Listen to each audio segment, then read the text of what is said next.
Weight loss is simple. You are just misinformed. Hello, everybody. My name is Right as Rain. Welcome back to the channel. Hit subscribe if you're new. Most of you are new because I only have 50 subscribers, but let's keep it going, baby.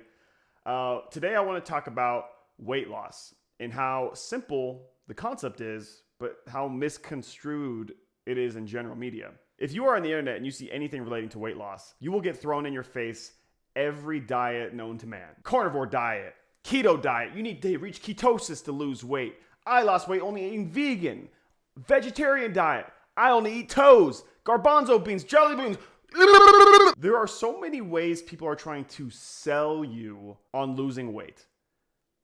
Products, weight loss drugs such as Ozempic and semaglutide. There are an unending amount of product advertisements all telling you that their way of losing weight is the way to do it. Well, guys, I'm here to tell you that there's only one way to lose weight, and it has to do with energy expenditure versus energy consumption, or much more simply put, calories in versus calories out. That's it. That's the big secret. This subject is near and dear to me because I actually recently went through a weight loss of over 40 pounds. And I spent so long wondering why the hell I can't lose weight, but I never bothered to look at a nutrition label.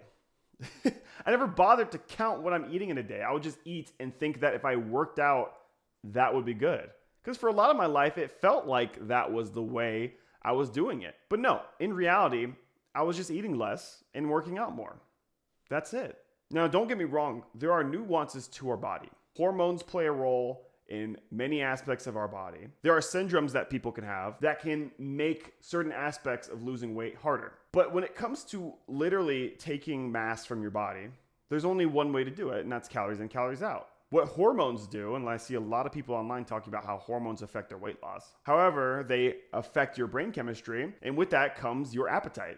You might have a stronger appetite and want to eat more when you have a change in your hormones. Hormones also affect your metabolism and your body fat distribution, which are important things for overall health and care of your body. And I don't want to invalidate anyone who is on a drug or has some kind of hormonal imbalance that makes aspects of their lives, especially regarding food, way more difficult. There are plenty of people who have lost weight with these hormonal imbalances because at the end of the day, you just have to watch your energy expenditure. Now you might be saying, well, aren't some people's metabolisms faster than others? And this is true. There are fast and slow metabolisms. For those who say they have a slow metabolism and that's why they can't lose weight, and they have a fast metabolism or that's why they can't gain weight, if you were to vary human metabolisms, the majority of the population is within a 200 to 300 calorie range of each other. And what we're looking at here is over a 24-hour period where your energy expenditure comes from. 70% of your energy expenditure comes from your BMR, basal metabolic rate. Your basal metabolic rate is essentially your metabolism. How much energy you expend for your body to just do functions that keep you alive. 70%. That means 70% of the calories you burn a day are just from sitting around. Okay, let's look at the next. 15% of your energy expenditure comes from NEAT, which is non-exercise activity thermogenesis. Essentially, this is you walking around performing your daily activities that you would normally assume. This is just keeping your body moving throughout the day. Whatever you're doing normally as a non-exercise activity. Another 10% of that energy expenditure comes from your digestion.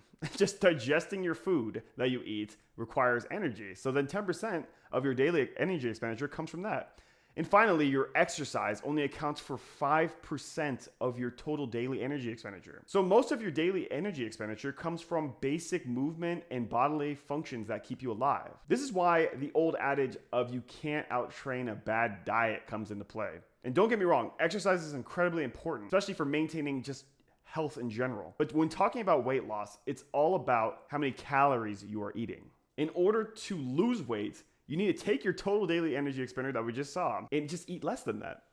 And you will lose weight. And with this given knowledge of your total daily energy expenditure, you can go online to see and look up calorie calculators so that you know how much you need to eat to lose weight or to maintain weight based on your height and your weight. It gives a pretty good rough estimate of that. So when it comes to all the excuses that someone can make when it comes to losing weight, all it means is that they're just not wanting to go into a calorie deficit to do so. Take, for example, the man who went on a Twinkie diet to help him lose weight. This nutrition professor lost 27 pounds on a Twinkie diet. For 10 weeks, he ate only Twinkies, but he limited himself to 1,800 calories per day. And again, taking the average data, they were able to say a man of his size usually consumes about 2,600 calories daily.